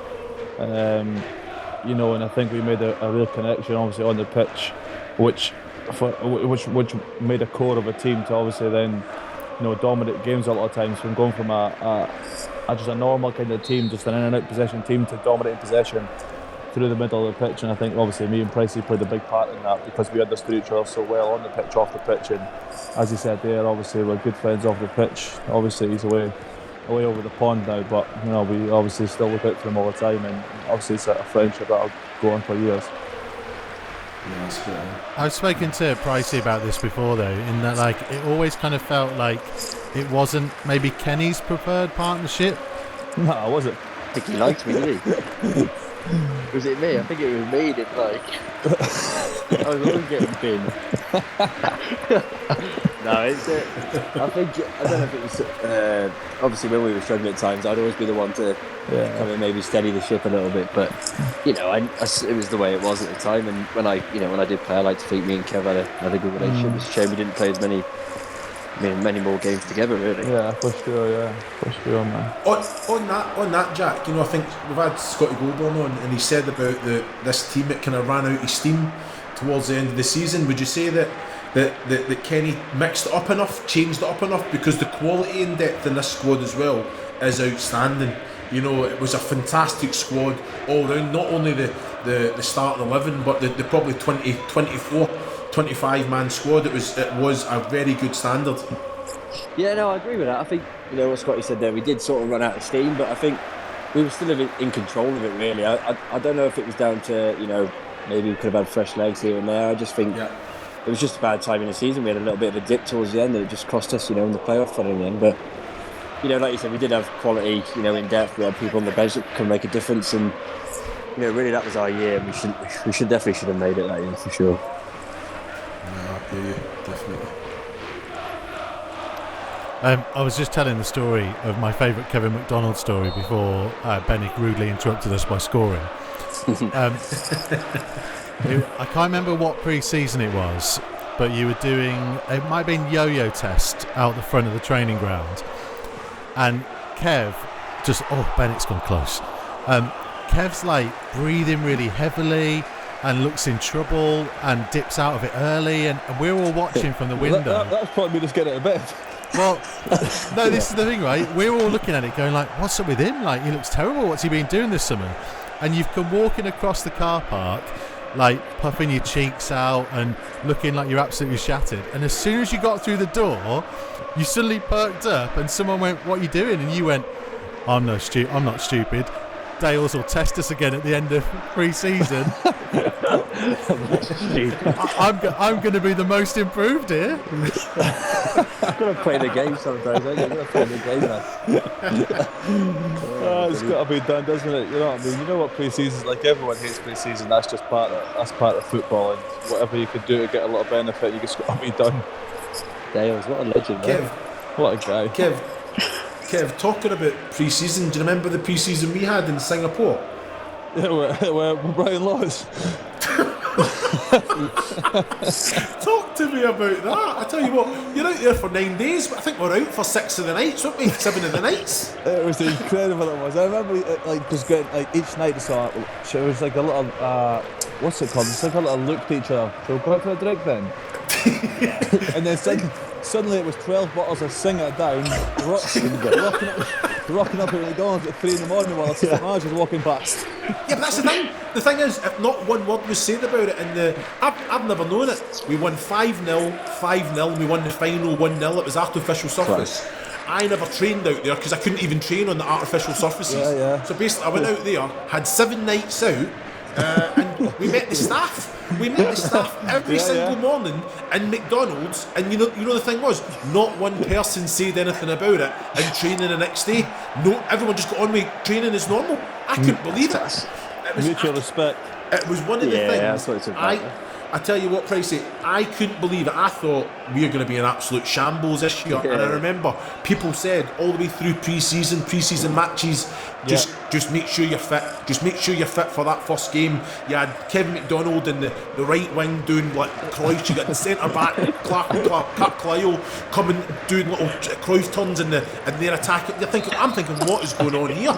I mean, it was an absolute shambles. I don't even know if you were in Portugal. I think I was away with the Scotland squad. But do you remember that one with Clark Kane crashed the golf buggy? Yeah. I tell you what, one of the best. We had the food fight. Me and Tombo and Eastie had the food fight the night before. we had the night out or whatever it was, and we went back to the villas, didn't we? The rooms of 3. So we went back to the villa and that, and you know what, me and Eastie and Tomo was an absolute cannon once he had a drink. So obviously along with 2 other cans, we got back to the room. I think like Eastie threw an orange at someone's head, and then next minute there was like a plate throw, and then next minute there was tables, there was all sorts. Woke up the following morning, the whole place was absolutely obliterated. Went to the thingy, and the table tennis table was in the pool. Honestly, pre-season can be fun. This sounds like Jack Price's annual end of season night out in Shropshire. That was much worse than that. So talk to me. Was there any moments, like with this squad of players? Because there's some great characters, you know what I mean, like including the 2 of yous. There must have been some moments, pre-season trips, mid-season trips. Like there must be some funny stories that you can share with us. Me. But you're allowed to say, remember. Yeah. You're both not. To be fair, I don't remember hardly any because I'm useless when I have a drink. Yeah. You I'm didn't usually in remember the any. bin. You were just absolute hammered, yeah. No, I remember a good one. We were in where was that place? Remember we sneaked out Pricey, me, you, Maka and Ethan. And that was in Ireland. In Ireland. So we had this we got told we could go out into Dublin for the day. And then that was that, you know, like just take it easy, you go shopping. So you know what it's like, you go into Dublin, right, the bus dropped us off, right, straight to Temple Bar, bang. Get 15 Guinness down us. Alright, so that was that. We're on a time limit, so we need to be back at about 6 o'clock at night. We had this little mini bus, there was about 18 of us and about 2 staff or so. Yeah, good. Got into the bar, you know what it's like, everyone's getting carried away. Someone's up on the karaoke, next guy doing a shot, you know. People by this point we're looking at each other thinking this is chaos here. About 4 in the afternoon, there's tops off, there's fights going on, there's all sorts happening. Obviously, this is like everyone. You've got big teams. You've got Danny back, you've got obviously myself, Bryson a lot. It's a good squad. So that's that. It's like okay, let's go back. Dinner was at like 6:30, so we got back on the coach. All right, Danny back was absolutely battered. He was sat at the back of the bus. But sat at the back of the bus, he was sick on the back of the bus. All right, sick at the back of the bus. It was stinking. It was. The Gavin, assistant manager, must have been thinking, what the fuck's happening back there? We were, you know, you go, obviously, we're all loud already, do you know what I mean? So you have a few more drinks and suddenly you're tearing the place down. So came to dinner and everyone's like the boys that didn't go were like, they played golf. They looked at us like Stairs and that. Yeah, stairs and that. We're like, what fucking hell, what about these boys? We're like trying to look straight, eyes all over the gaff. That was that. All the coaches, the physicians that are like, these are embarrassing. So the came to that was alright, boys. Make sure none of you go out at night. Obviously, it was for the 4 of us here. We were like, right, okay, boys, let's be serious. So we're all on our way here. We're going back out. Let's go back to the Where's the fire exit? Alright. So where's the fire exit? So we all go back to our rooms, get changed and stuff like that. Honestly, it was like Mission Impossible. We're all split up. about half an hour later, 7 o'clock. 7 o'clock, like me and Price were in a room, Ethan and Matt were in a room, jumping over walls, through trees, managed to get a taxi number, met outside the front, and that was us back into Dublin for the rest of the night. Fantastic it was, man. Oh, good. And how was training the next day? Absolutely shambolic. Oh, remember, we had to go for a run around the golf course, Dan. Remember that? Oh, so 6 in the morning. We did a jog around the golf course, and there's like a mile between every player because everyone's just flagging running. I remember because there was obviously Pricey, there was us, and then we thought, right, okay, because we didn't really get in touch with many boys. I spoke to teams and I said, come down to Dublin, make sure we've all got to go out again. So we thought there was only about 6 of us going into Dublin. We turned up into Temple Bar, there was 17 of us. That's a true squad. It was amazing, it was, man, honestly. There's plenty more stories, do you know what I mean? But for as a team one on the whole, was that one, yeah. Brilliant. Great, man. Good times, man. But in a way, like that, did that contribute to why you kind of worked as a team? Yeah, absolutely. Yeah, it does. Like I even say it like out here now, like they're a bit backward out here in terms of like going out and doing team bonding and stuff. They don't quite get it, I don't think. So like I'm trying to get like lads to go for a drinking out. They just they don't fancy it. So I think massively it plays a part on the pitch. You know, you work hard for each other. You have that chemistry, and you know, people just don't get it. But I think that's what's so good about us. Like you say, the chemistry we had as a team was brilliant, but it's because we all got on so well off the pitch as well, with moments like that, for sure. No, I agree. I think it brings the best out as well. For obviously, you've got natural people that are you know a bit more loose and stuff. They're joking every day. But like, you know, people who are quieter, and when they have a drink, you know, it brings them out a bit more. Do you know what I mean? Like a Scotty Golbourne was quiet. Scotty Golborne comes for a drink, he's an absolute wrecking ball. I'm like, what's this guy been? Do you know what I mean? It's like, true. He plays the nice guy and he's, you know, he's all this and that. He can throw a few drinks down and he's absolutely mental, he is. So I think it's the best way of getting out of him, isn't it? Do you know what I mean? I think it really does. And well, we had one at Burnley, obviously, with you as well, Iwelumo, and obviously I kicked on with Wolves, and it's full of weird to say, we've got a great bunch here. Do you know what I mean? These endless days out with the boys and that, it's fantastic, it is. And you know, we're successful. You can really tell, you know, I think on the pitch, I think there's dressing rooms. I think cliques are a thing of the past. But the age group of this squad, it is very balanced. You know, it's you know, there's a lot of young players coming through, but it puts you in good stead. And I think moments like that, team building days like that.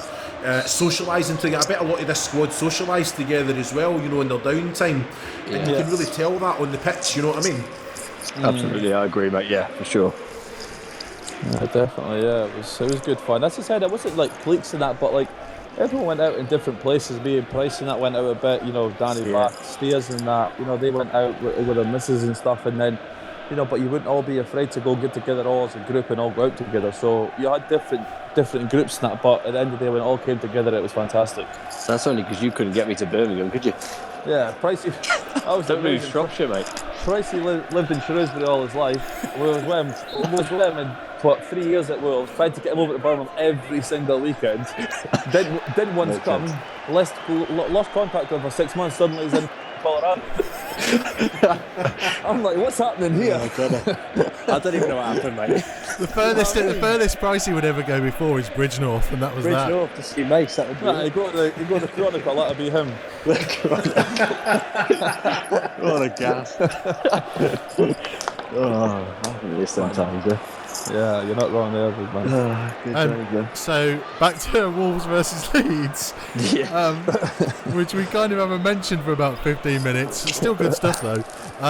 You're 3-1 up at the minute, and then somehow you let them back into the game, boys. Yeah, we chuck it in, don't we? We have about 15-20 minutes here. Yeah. I think the first goal they got back in it. I'm sure. I can't remember. Was it a mistake? Was it own goal? Yeah, It was me, no? No, it wasn't you. Oh, the second one. Second one was Danny. Danny. And I think they score a worldie after as well. Yeah, Dave. Probably running off me. To play a pass. Steers Definitely play a running pass, off me. didn't he? And he left it short or something like that. Or, I think it was that one, yeah. I don't know what happened. We just maybe got too confident then. 3-1 up. Game's If I over. remember correctly, we didn't start well though. I think we started quite sloppy, as we did quite a lot of time. And then I think they kind of got a bit of momentum. You know what it's like, when they get one goal, their momentum's in a big way, and it's true. fans start to turn a little bit, and you know what I mean. It can be an uphill battle, but the main thing was we scored late on, and that was that. And the big man's delivery, yeah. You look at it, you look at it, I think Leeds are definitely having the better of it at this minute. You know, I think you're always going to get a reaction, but you got the third goal, and usually that sometimes just kind of kills the match off. It didn't, it kind of spurred Leeds on.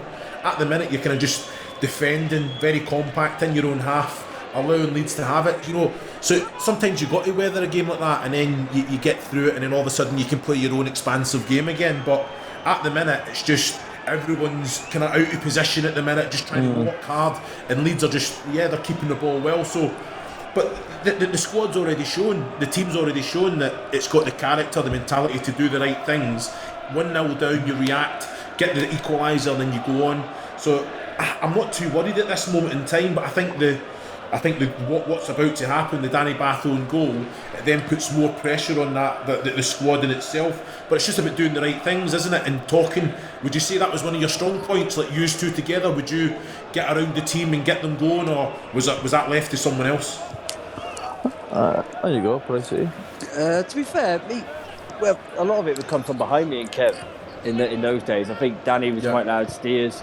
Obviously, Keame's in goal, very vocal.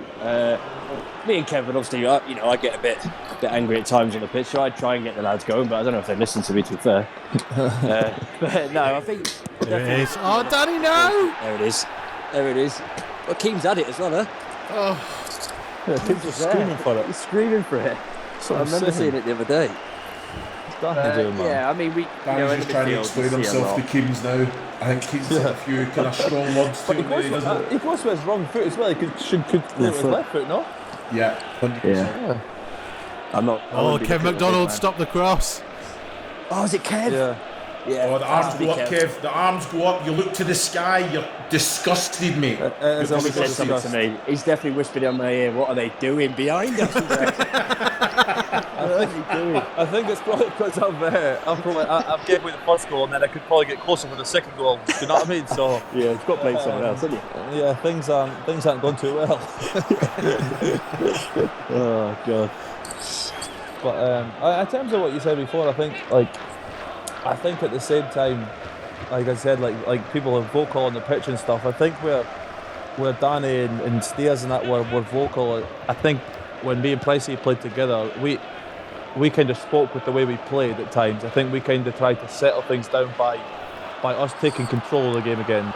Instead of playing the ball in the channel and that, just like relax a bit, right boys, we're still in the lead, just relax, pass the ball around a bit. If it needs to go back to the keeper and that and play out again from the back and so on, just keep the ball for the sake of it and kind of give ourselves a bit of a breather. Do you know what I mean? I think that's what it comes from for us. Yeah, that's a fair point. Looms, on this, by the way, Sam Byram's on a yellow card. Is that not a second yellow? On Scott Golborne there. Yeah, it's got to be a yellow card. Has the ref bottled it, has he? So you can see Sol Bamba's right in the ref's face. Danny's gone over. Big Sol Bamba, what a guy. He's a big boy, isn't he? There wasn't any red cards, isn't it? So he's just talking to him. I tell you what. Bottled it. Lucky boy, yeah. Bottled it, mate. Bottled it, Pricey. Bottled it.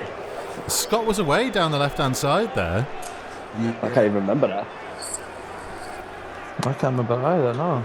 Because there were a couple of tasty challenges in the first half, actually. It was a little bit feisty this game at times. Was it? I mean, it was always feisty when you were battling in around there. Of course it was. Small man syndrome, that is. Yeah, you could pick up scrap in a phone box. Oh, I would as well. Oh, God. Oh, Pricey, man, what a guy. What a guy. We had a good team, didn't we, there? How did we not make the playoffs, mate? I mean, this is the thing, isn't it? You missed out on two teams above you on goal difference. They made it that year. Ipswich, no? Yeah, Ipswich. Like that, wasn't it? How did Ipswich make it? Well, it's the thing, isn't it, that you drew with Ipswich in the penultimate home game of the season. I remember that, yeah. I think I was saying to Looms earlier, I think it might have been Mick's first one. Steers scores an own goal, Bennett then equalises, and you were piling on the pressure at the end of the game. And if you'd done it, yeah, that would have been it. And to be honest, I think the momentum, the team getting into the playoffs, that team would have went up, wouldn't it have? I think so, for sure. Yeah, especially the teams that were in it.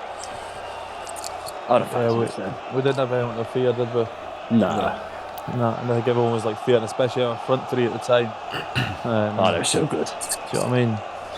That's what made our life easier as well, didn't it? Having them three. Of course, yeah. Just give them the ball and go and do what they want to do. Fill your boots, yeah. Yeah, so nice to play in that. How do you think you would have fared in the Premier League if you'd gone out? I probably would have been sold for 200,000 or loaned out. Back to Yeovil. Then probably Orient for a month. Yeah, it depends on recruitment. Yeah, it depends what we'd have brought in, I think. I still think that team we had there would have been, decent enough, but it would have been decent, but you still need to bring in some experience. You do, yeah. People that have played that level before, obviously. For sure, man. Dave Edwards coming on now. What a god. Absolute god in the salad he is. He's back there as well now, isn't he? He is, yeah. Captain, yeah. He's captain, yeah. Yeah. He is, what a guy, man. That's his dream, that. Yeah, he loves the salad, doesn't he? Oh, he loves it, mate. He used to wear those love Shrewsbury. Mate, if you love it as well. Yeah, so do I. You loved it. Come on, Kev, 2 more years, get yourself down the salad, mate. Oh, I love it, man. Well, listen, they are the former Wolves lineup at the minute, so it's true. You could both reunite there. Edo, Scott Golbourne, Ethan Ebanks-Landell. Yeah, it's true. Harry Burgoyne's gone there now. Get the band back together. Some great days out, lads. Back to the championship, could we? Eh? Sam's in charge. This is perfect. Oh, that'd be class. Imagine.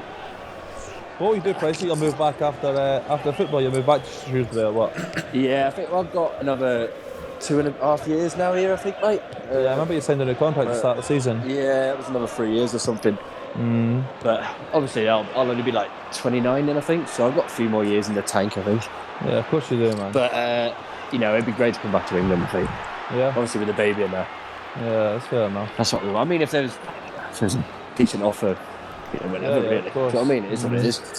But at the moment, Jack, are you worried?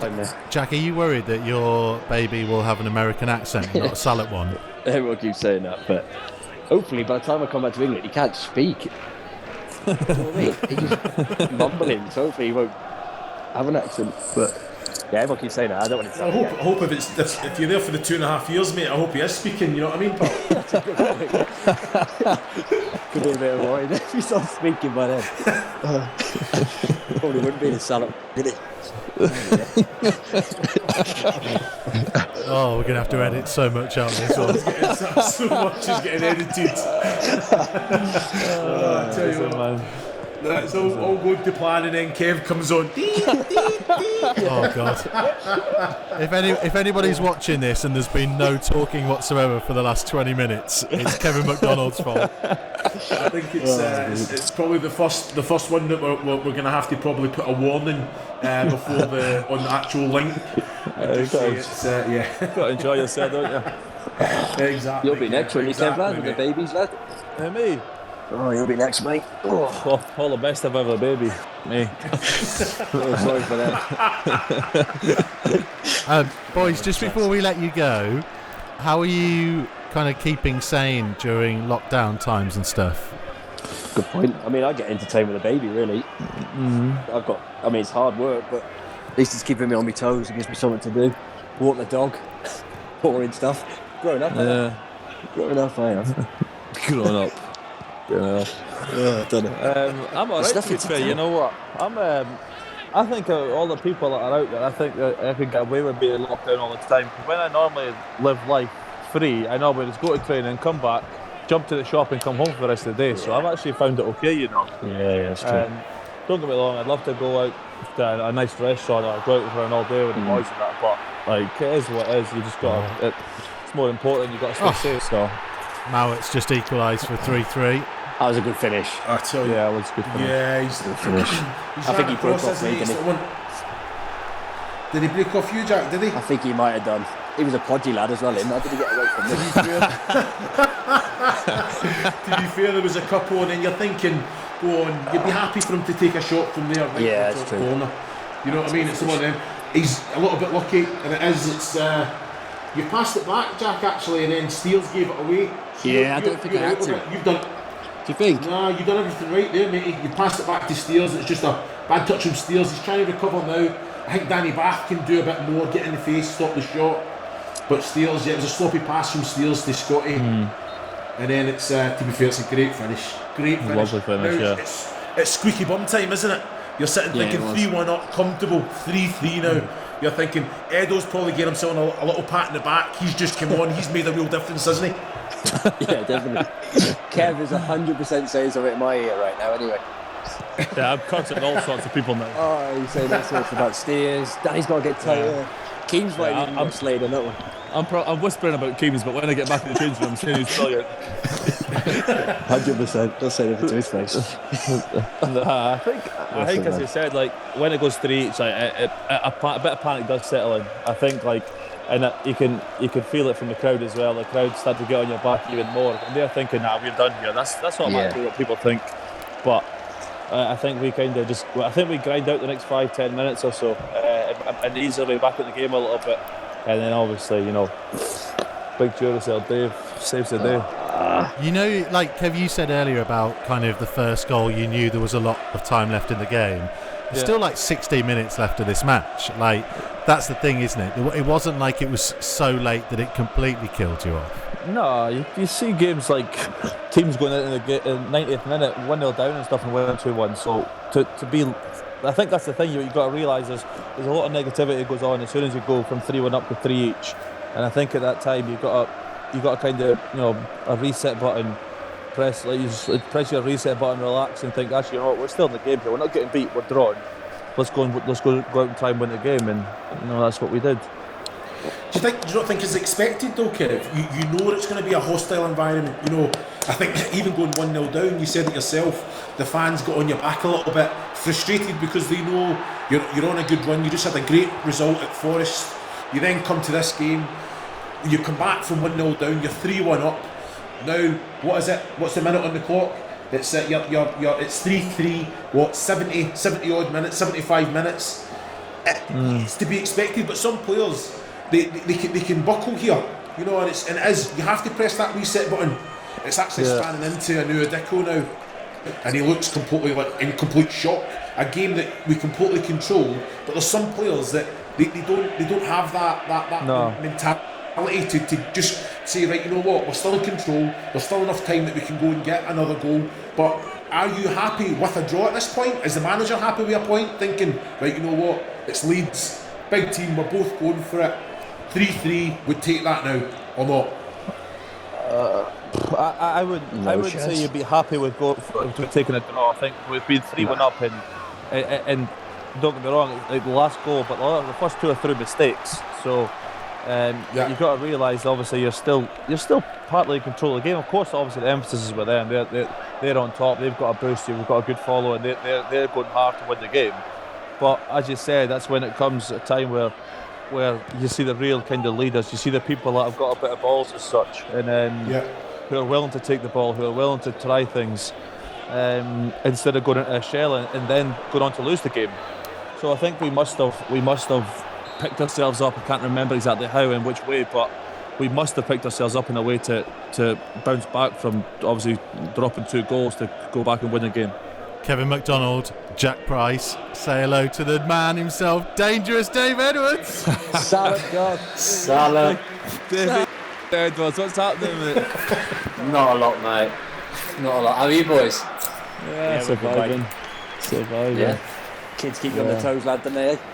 I know, mate. I know. Hard work, isn't it? Too much, mate. Too much. That's all good. What's going on, Mikey? So we're at 3-3. You've not long come on. Raju came on at 3-1, didn't I? Yeah. 3-2. You come on at 3-2, Dave. That's what I was just saying. Like, what you come on at 3-2. It's end to end. You know, it's hard to kind of get yourself up to speed, then all of a sudden you concede. It's quite a difficult one, isn't it, to actually just kind of get yourself up to speed as quickly as that. As soon as you come on, you try and do that before you come on at the side of the pitch, don't you? Oh, it's horrible, especially in those situations. Like Kenny used to, if I was on the bench under Kenny, the only way I was coming on was to see out a game. He'd bring off a striker and bring me on as a 10. And that's like not a nice situation to be coming on into. And then the tempo of the game was ridiculous. So I remember I was absolutely blowing. And then when we conceded as well, you feel like it's down to you because you've come on and we've automatically gone a little bit more negative, so we dropped a little bit deeper. So it was horrible. That's why I was so delighted to get the goal in the end. Again, that's something that you worked at. You know, we spoke about it. We spoke about it at the live event. But again, a lot of players, they talk. You know, TC, he worked with you like tirelessly at that. You know, coming into the box, arriving at that time. It was just one of those. You knew that a chance would come, but you'd break your neck to get there. You were always a willing runner to try. That's why he was called Dangerous, baby. Yeah, exactly. I always had the knack of arriving at the right time, but it wasn't until Joe Gallen, I think, came in under Kenny, and he really honed my skills in terms of actually being more clinical when I got there, and not getting there too early as well, which I used to do a little bit. So Joe Gallen really takes a lot of the credit for that. He used to work loads with me after training on it. And obviously in this sort of spell now, this time in my career, that's when I was probably most prolific. Right, Kev, I'm going to let you go, mate, because I know I said to you that we'd only have you for 10 minutes. It's been way longer. Yeah, I enjoyed myself. Thank you, mate. Stay safe, pal. Take care, Kev. See you, boys. See you. Take care, mate. Kevin McDonald, brilliant to have him with us. So this is this kind of key period now where it's like, can you get back into the game, Pricey? It was like we said, like Dave said, it was weird. Like when we went 3-1 up, you just automatically as a team, and it happens all the time, you just drop back a little bit and you think you're just going to see it out. And obviously now at 3-3, you're thinking we've got to go for it now, but without leaving yourself open at the other end where they can go and nick it. So it was a weird one, but like me and Kev were saying earlier, we had great characters in that team. You know, we had good leaders in there that. You know, we had great players going forward, so we knew we were always going to make chances. So if we could just keep sticking at it, and thankfully Dangerous Dave pops up at the end here with a great header. Is that Billy Sharp coming on for Billy them? Sharp coming on, you know, they're proper going for it. They're going for it as well. They've smelt blood, haven't they? You know, it's like, and that, as well as you look at your own bench and see the quality that was coming off for Wolves, you look at the bench, you see Billy Sharp, an out-and-out goal-getter, who's just, the game's just made for him, isn't it? So again, it's that mentality, that mindset, you've got to be strong, haven't you guys? Yeah, absolutely. Yeah, I think it probably helped us, you know, in terms of them going for it. Maybe opened it up a little bit for us as well, going the other end. And like I say, obviously with the players we had, we felt like we had probably the best three in that league at the time going forward. So we'd back ourselves to go and attack any team really. Yeah, I think it probably helped us them going for it. It allowed us a little bit more space when we were attacking, and then I think we started to get on top, didn't we? That last 5 minutes, it's almost like they blew out steam a little bit.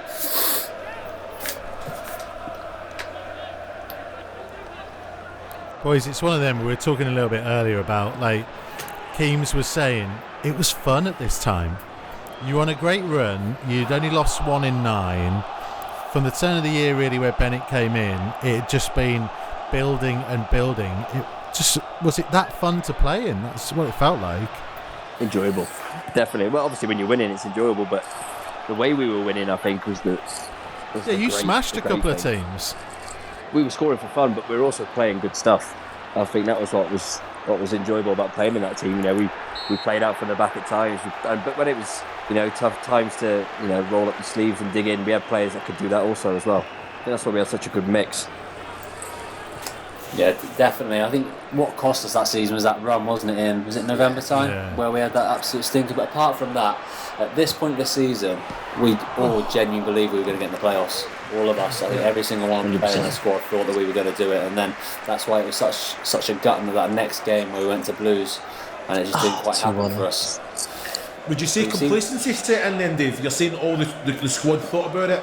You know, I know that you're looking at it and the effort that's going into it, but did you take your foot off the pedal at all, or a little bit of luck went against you, or what? Yeah, I don't think we took our foot off the pedal. It felt like we was in eighth position for ages. Yeah. And we finally got into the playoffs on that Easter Monday. I don't know if it was then all of a sudden we're the ones being chased, and then that's what didn't help us. I think it was good for us chasing, because we just felt like we were quietly coming up, moving up the table. And then I don't know, just we run out of steam definitely towards the end of the season. I don't know why, but at this point though, we all genuinely thought that we were a shoo-in to get into the playoffs and be the form team going into them as well.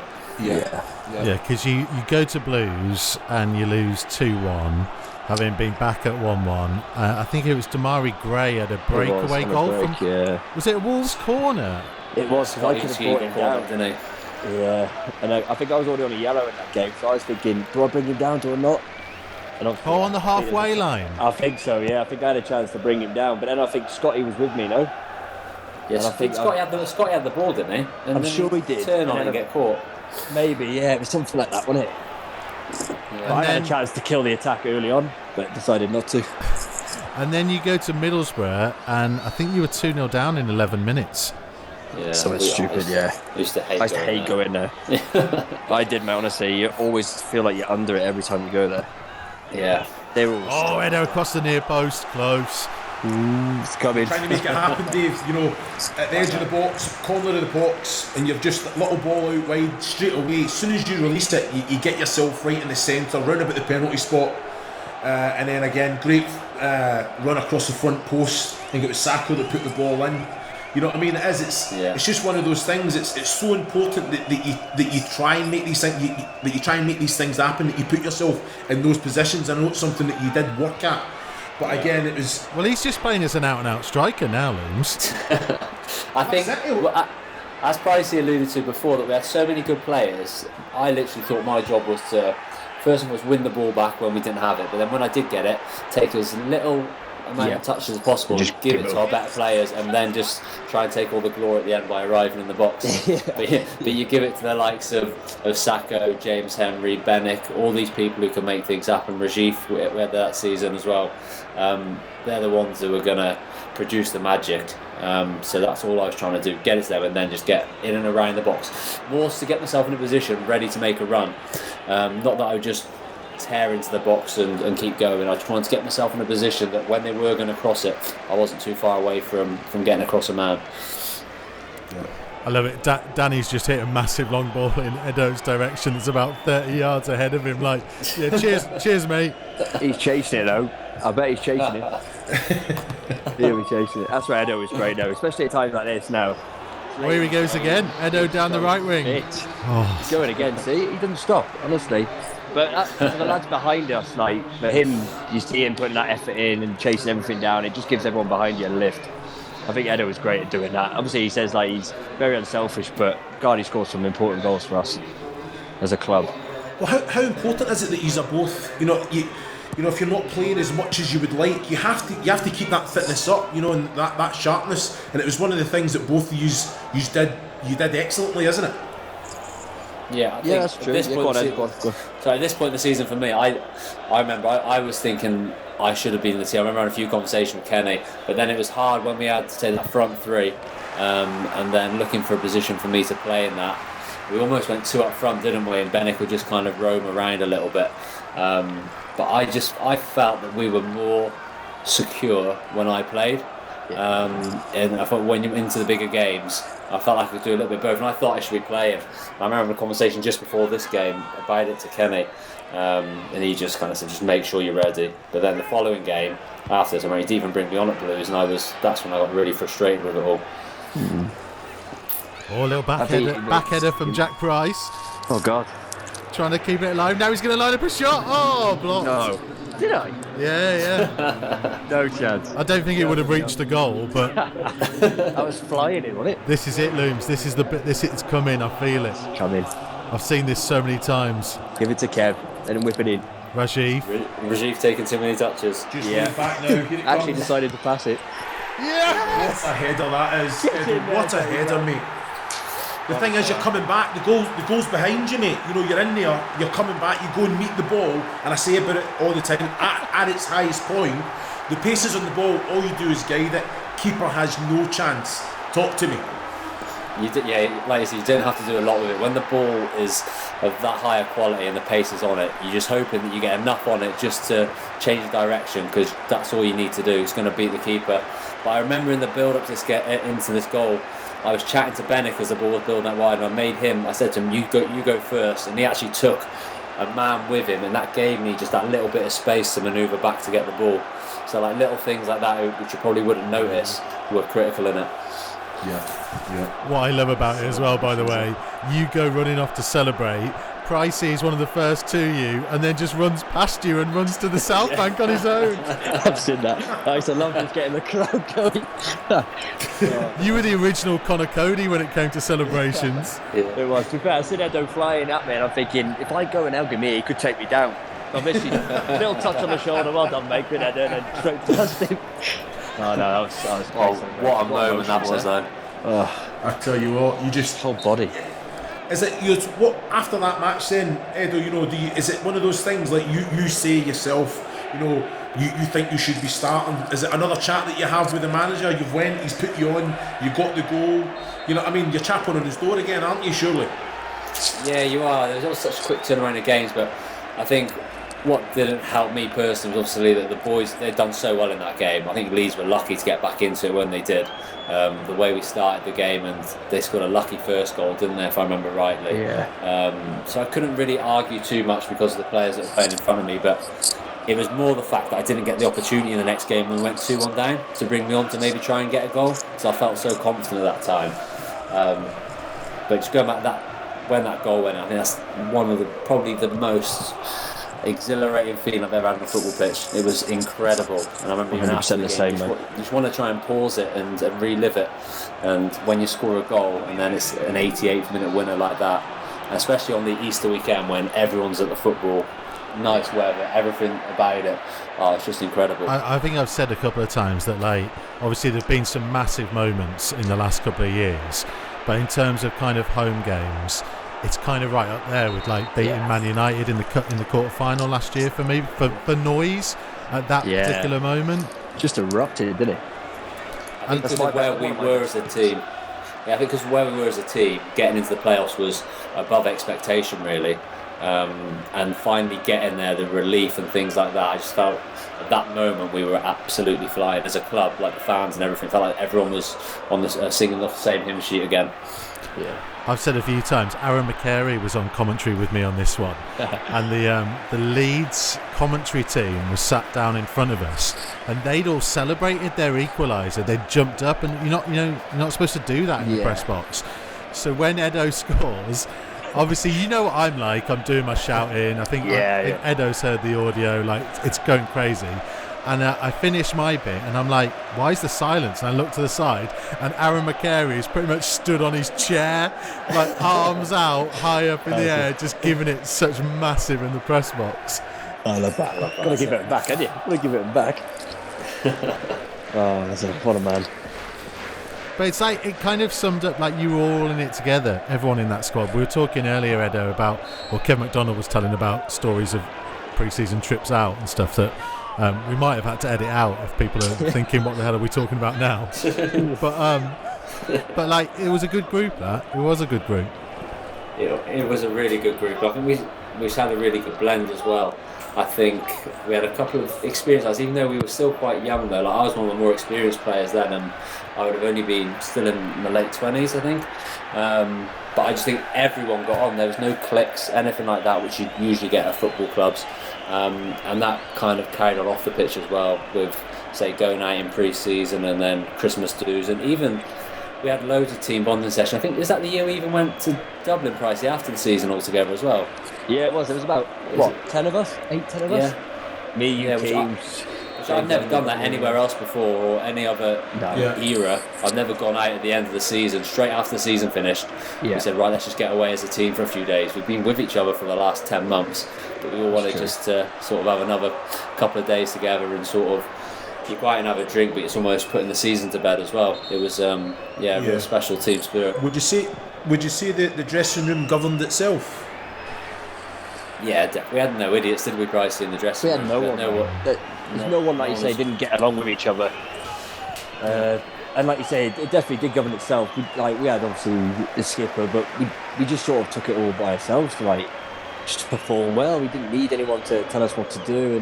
But I think, like Edo's touched on there, the team spirit we had, even off the pitch, it was brilliant. It's the best dressing room I've ever been in, and probably will ever be in, for sure. Until you're all reunited at Shrewsbury in 2 years' time. Yeah, sure. When that happens, that'll be the best. Does Kevin Mack fancy it as well? I tried to get in there, mate. He just didn't really say much, did he? Just laughed me off. He didn't rule it out, mate. He didn't rule it out. He didn't. Edo will be our bloody manager by then, won't you, lad? You'll be leading the troops out, mate. Class. Pricey, it's been brilliant speaking to you, mate. Thank you so much for joining us all the way from America. Really appreciate it. No, honestly, it's great. It's great to hear you boys again and speak to you, and stay safe and take care. Yeah, speak mate. To you soon. Stay safe. Stay safe, Mona. Yeah, well, Mod. Take care, lad. Cheers, mate. Jack Price, what a guy. I've genuinely loved it. Final whistle's just gone. Edo, you are the hero. Come on for, 15, 20 minutes and take all the fame.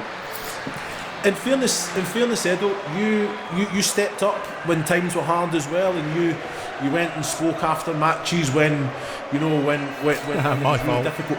Yeah. When it was real difficult times, though, it was one of them. So I think at these moments as well, you deserve the glory. You know what I mean? You come on, you worked hard, you got the winning goal, but you did step up at difficult times as well and give an honest account.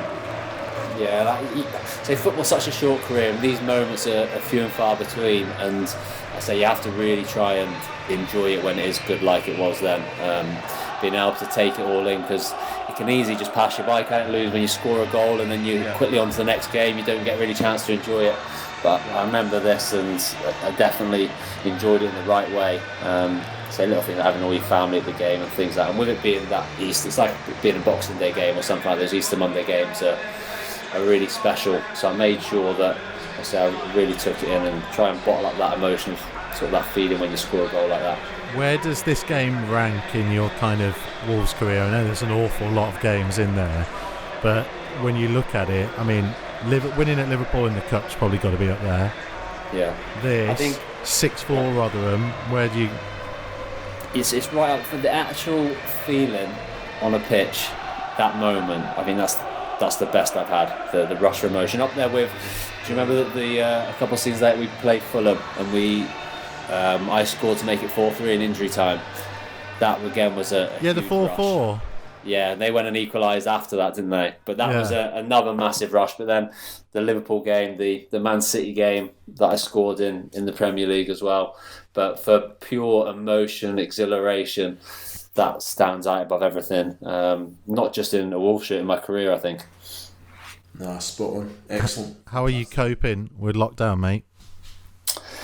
Yeah, I'm missing football. It's definitely made me see football in a different light in terms of edging towards retirement. I don't want to finish too early. I want to try and, as long as my body's fit and healthy, I want to play for as long as possible because, I've not enjoyed it, not being able to train and things the last couple of weeks.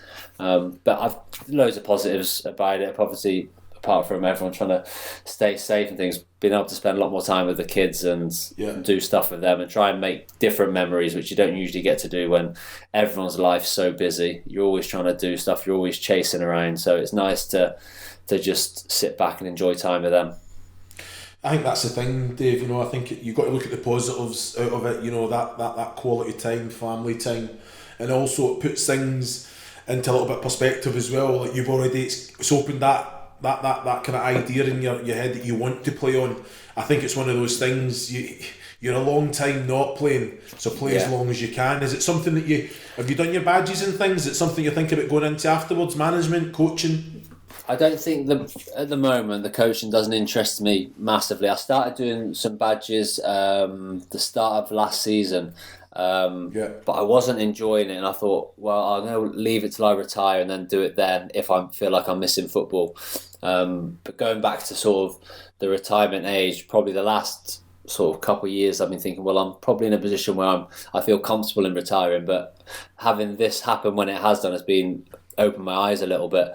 And like you said, you're a long time retired, and as long as my body can do it, as long as I feel like I'm offering something to the team, then I want to keep playing for as long as possible. I'd still love to be involved in football in one way when I do retire, but the coaching for me at the moment, it just doesn't seem the right path for me. But that could change. That could change when I do finish. Listen, mate, I really appreciate you coming on and talking to us. Stay safe, my friend. And you. Cheers, guys. It's been a pleasure. Thank you, mate. See you later. Bye-bye. So, what a game that was, Looms. Yeah. It's crazy, mate. Ridiculous, I think 2 great results. Forest, Leeds at home. And you just, like the boys said, they all expected, that's us in the playoffs now. Let's just kick on. I wouldn't say a few little results that you would think, questionable. But to lose out on the 2 teams above you on goal difference alone, what a blow that is. You can look over a span of 46 games and think, just pick up a point there. There've been so many opportunities to do that and more. But if I'm just surprised. You say what the bench was, but you look at the squad and you're thinking, you're saying overachieved. I think if you asked any one of those boys, and we did, that they're thinking, they all had the confidence and belief in the way that they played. And it was just a matter of time. I think the probably thing that put a little bit more pressure on it was the fact that there was a time limit because the squad was going to change dramatically in the summer, and that might be a pressure that was on hovering over Kenny Jackett, and it's hard for managers just for that not to filter in. Put the pressure on the players to go out and do it this year. But fell short disappointingly. Mate, well, that's another one done. Old Gold Club, powered by Blythe Group. Big match revisited. I'm loving this series, This is brilliant, mate. Brilliant. Absolutely brilliant. You need to start wearing clothes when we're recording, though. But apart never. From that, it's all good, Michael. What goes on in my house stays in my house. I've just had a little text from the missus, and she says she's just done a bit of the pH levels, so she's put the bubbles on, mate. So I think it's time for me to go. When I get that feeling, oh God. Oh no, we're probably going to leave it there. See you all soon, everybody. Pleasure. Bye-bye.